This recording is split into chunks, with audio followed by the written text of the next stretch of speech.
பாக்கியராஜோட ரூம்ல பாக்கியராஜ் தனக்குள்ளேயே பேசிக்கிறாரு. என்ன மனுஷன்டா நான்!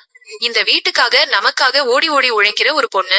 எங்க அம்மாவை 2 நாள் பார்த்துட்டு வர்றேன்னு கேட்கும் போது அதை தடுத்து நிறுத்திட்டேனே. அவ பேசிய ஒவ்வொரு வார்த்தையும் என் மனசாட்சியை சுக்குநூறா உடைக்குது. தன் தேவையை விட இந்த குடும்பத்தோட சந்தோஷம்தான் முக்கியம்னு நினைச்ச மலருக்கு அவ பெத்த அம்மாவை பாக்குற உரிமை கூட இல்லையா? இனிமேலும் அமைதியா இருந்தா அது நான் பண்ற மிகப்பெரிய துரோகம். நாளைக்கு காலையில என்ன நடந்தாலும் சரி, அப்பா அம்மா கிட்ட பேசி மலரை அனுப்பி வைக்கணும். அழுதுட்டு இருக்கிற மலருகிட்ட மதி வந்து ஆறுதல் சொல்றாங்க. அக்கா, தயவு செஞ்சு கலங்காதீங்க. இந்த தடவை கண்டிப்பா எல்லாம் நல்லபடியா நடக்கும். நீங்க உங்க அம்மாவை போய் பாத்துட்டு தான் வருவீங்க. அதுக்கு நான் என்ன உதவி வேணும்னாலும் பண்றேன்.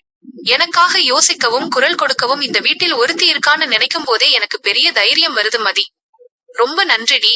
அடுத்த நாள் ராகவனும் ராஜலட்சுமியும் ஹால்ல உட்கார்ந்துட்டு இருக்காங்க. பாக்கியராஜ் வந்து, அப்பா அம்மா, நான் உங்ககிட்ட ஒரு முக்கியமான விஷயம் பேசணும். என்னடா பாக்கியராஜ், காலையிலேயே இவ்வளவு சீரியஸா பேசுற?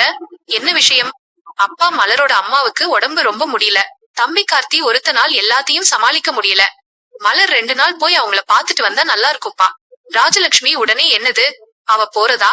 வீட்டில இவ்வளவு வேலை கிடக்குது. இந்த நேரத்துல அவ எப்படி ஊருக்கு போக முடியும்? அம்மா, மலர் இந்த குடும்பத்துக்காக என்னென்ன தியாகம் பண்ணிருக்கான்னு யோசிச்சு பாருமா. நம்ம எல்லாரையும் தன் குடும்பமா பார்த்துக்கிற அவளுக்கு பெத்த அம்மா உயிருக்கு போராடும் போது போய் பார்க்க உரிமை இல்லையா? நாம தடுத்தா அது நியாயமா இருக்குமா அம்மா?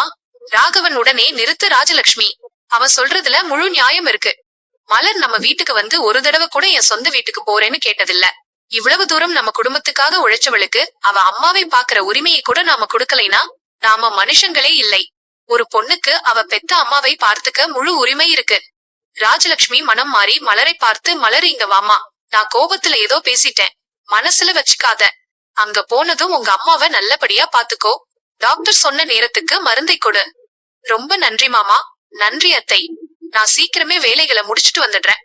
பாக்கியராஜ், இந்த தடவை உன்னை நான் தனியா அனுப்ப மாட்டேன். உன்னை கூட்டிட்டு போய் அத்தையை பார்த்துட்டு வர்றது என் கடமை. கார்த்தி, அக்கா நீயாக்கா? அத்தான் நீங்களா? ஆமா கார்த்தி. இதுவரைக்கும் நீ ஒருத்தனா எல்லாத்தையும் சுமந்துட்ட. இனிமே நாம எல்லாரும் சேர்ந்து பாத்துக்கலாம். எதுக்கும் கவலைப்படாதடா. அம்மா அம்மா, நான் வந்துட்டேமா. இனி நான் இருக்கேமா. உங்களுக்கு எதுவுமே ஆகாது. நான் பாத்துக்கிறேன்னு மலர் சொல்றாங்க. ரங்கராஜ் ஆத்திரத்தோடு தனக்குள்ளேயே பேசிக்கிறாரு. நாசமா போச்சு, எல்லாம் நாசமா போச்சு. இந்த குடும்பம் சண்டை போட்டு பிரிஞ்சு போகும்னு பார்த்தா அந்த மதி வந்ததிலிருந்து எல்லாரும் ஒன்னா சேர்ந்து சிரிக்க ஆரம்பிச்சிருக்காங்க. அது மட்டும் இல்ல, என் பேச்சை தட்டாத ரேவதி கூட இப்போ என் மூஞ்சிக்கு நேரா தைரியமா பதில் பேசுறா. இதெல்லாம் அந்த மதியோட வேலைதான். இப்படியே விட்டா இந்த வீட்ல நான் சொல்றதை எவனும் கேட்க மாட்டான்.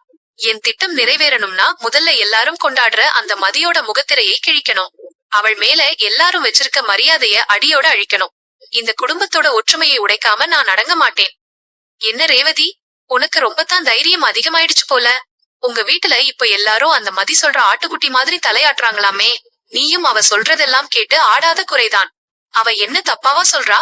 நல்லதுதானே சொல்றா. மாமாவோட உடம்பு நல்லா இருக்கணும், குடும்பத்துல எல்லாரும் சந்தோஷமா இருக்கணும் தானே யோசிக்கிறா. நல்லது யார் சொன்னா என்ன? நல்லவ மாதிரி நடிக்கிறாடி அவ. நீ ஏமாந்துடாத. நாளைக்கு உன்னையே இந்த வீட்டை விட்டு துரத்தினாலும் ஆச்சரியப்படுறதுக்கில்லை. யாரை பத்தியும் ஆதாரம் இல்லாம நான் தப்பா நினைக்க மாட்டேன். மதி என் குடும்பத்தோட நன்மைக்கு தான் யோசிக்கிறா. அவளை பத்தி தேவையில்லாம தப்பா பேசாதீங்க. தங்கராஜ் தனது பழைய நண்பனுக்கு போன் செய்கிறான். தங்கராஜ் தாழ்ந்த குரலில், ஹலோ மச்சி, எனக்கு ஒரு பெரிய உதவி ஆகணும்டா. இந்த குடும்பத்துல ஒரு பெரிய குழப்பம் வரணும். சுரேஷோட பொண்டாட்டி மதி இருக்காளே, அவளை பத்தி ஊர் முழுக்க தப்பு தப்பா வதந்தியை பரப்பணும். அக்கம் பக்கத்துல இருக்கிறவங்க கிட்ட அவ ஒழுக்கம் இல்லாதவ மாதிரி இல்லாததையும் பொல்லாததையும் கொளுத்தி போடு. இந்த குடும்பத்துல அவ மேல இருக்கிற நம்பிக்கை அடியோட உடையணும்டா. ஹாலில் ராஜலட்சுமி காய்கறி நறுக்கி கொண்டிருக்கிறாள். அக்கம் பக்கத்து பெண் ஒருத்தி அவசரமாக உள்ளே வருகிறாள். அக்கா. ராஜலட்சுமி, அக்கா, வெளியே ஊருக்குள்ள என்னென்னவோ பேச்சு ஓடுது அக்கா.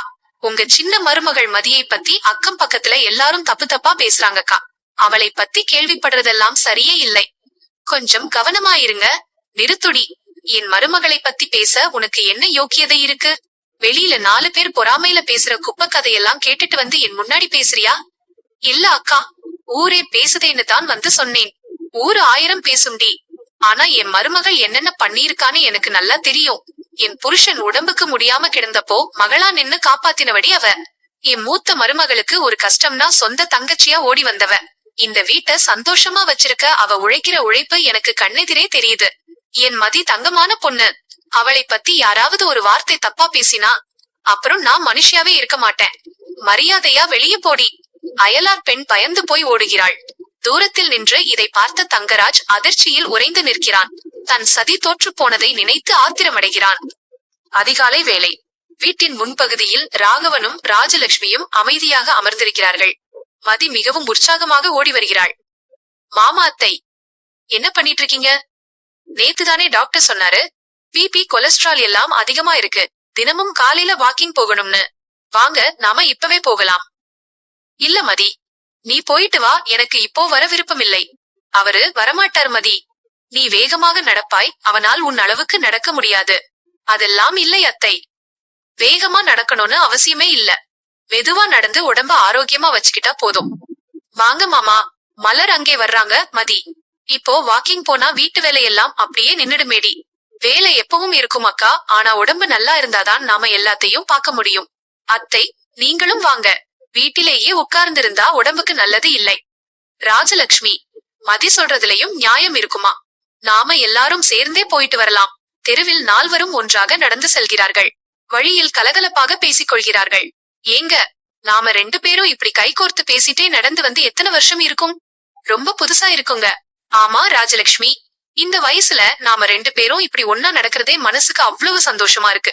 இதெல்லாம் இந்த பிள்ளைகளாலதான் சாத்தியமாச்சு. பாத்தீங்களா அக்கா, இந்த வயசுல 2 பேரும் எவ்வளவு அழகா ரொமான்ஸ் பண்றாங்கன்னு. போதும்டி, எங்களை கலாய்க்காத. வீட்டிற்கு திரும்பியதும் மலர் சமையல் அறைக்கு செல்ல ஆயத்தமாகிறாள். மதி, இன்னைக்கு காலையில டிஃபனுக்கு பூரி பொங்கல் வடைன்னு 3 வகை பண்ணிடவா? ஐயோ அக்கா, வேண்டாம். இனிமே இந்த வீட்ல 3-4 வகை டிஃபன் செய்யவே வேண்டாம். மாமாவுக்கும் அத்தைக்கும் உடம்புக்கு நல்லது வேணும்னா ஒரே ஒரு சத்தான உணவும் நிறைய காய்கறி சாலட் பழங்கள் கொடுத்தா போதும். அத்தை ஏதும் சொல்ல மாட்டாங்களே. அன்பா எடுத்து சொன்னா எல்லாரும் கேப்பாங்க அக்கா. நீங்க தைரியமா செய்யுங்க. என்னடி மலரு, இன்னைக்கு ஒரே ஒரு வகை டிஃபன் தான் இருக்கா? ராஜலட்சுமி, டாக்டர் சொன்ன அப்புறமாவது நாம உடம்பை கவனிக்கணும்ல. எனக்கு இந்த சாலட்டும் டிஃபனும் ரொம்ப பிடிச்சிருக்குமா. உடம்புக்கு நல்லதுன்னா எனக்கு இதுவே போதும். பார்த்தியா மதி, இனிமே கிச்சன்ல தேவையில்லாம கஷ்டப்பட வேண்டிய அவசியமே இல்ல. எல்லாம் உன்னால தாண்டி. சுரேஷும் பாக்கியராஜும் இந்த மாற்றங்களை பார்த்து ஆச்சரியத்துடன் நிற்கிறார்கள். என்னப்பா, குடும்பமே ஒன்னா சேர்ந்து வாக்கிங் போயிட்டு வந்து ஆரோக்கியமா சாப்பிட உட்கார்ந்திருக்கீங்க. நான் பார்க்கிறது நிஜம்தானா? ஆமாடா சுரேஷ், இனிமே தினமும் இதுதான் நம்ம குடும்பத்தோட ரூட்டின். பாக்கியராஜ் மதியை பார்த்து, மதி நேத்து வரைக்கும் இந்த வீட்ல என்ன பண்றதுன்னு தெரியாம ஒரு அமைதி இல்லாம இருந்துச்சு. ஆனா இன்னைக்கு மொத்த குடும்பத்தையும் ஒன்னா கூட்டிட்டு வந்துட்டியேமா. இந்த வீட்டுக்கு நீ வந்ததில்லையில இருந்து நல்ல விஷயங்கள் மட்டும்தான் நடக்குது. ஆமாப்பா, இவ வந்த அப்புறம் இந்த வீட்ல ஒவ்வொருத்தருக்கும் நல்ல மாற்றம் தான் நடக்குது. என் பொண்டாட்டி இந்த வீட்டையே மாத்த ஆரம்பிச்சுட்டா. அப்படியெல்லாம் இல்லை மாமா, எல்லாரும் ஒன்னா சேர்ந்திருந்தாதான் வீடு சந்தோஷமா இருக்கும். ஒருத்தர் மட்டும் தனியா எதுவும் பண்ண முடியாது. இந்த சிரிப்பும் சந்தோஷமும் தான் எனக்கு கிடைச்ச பெரிய பரிசு.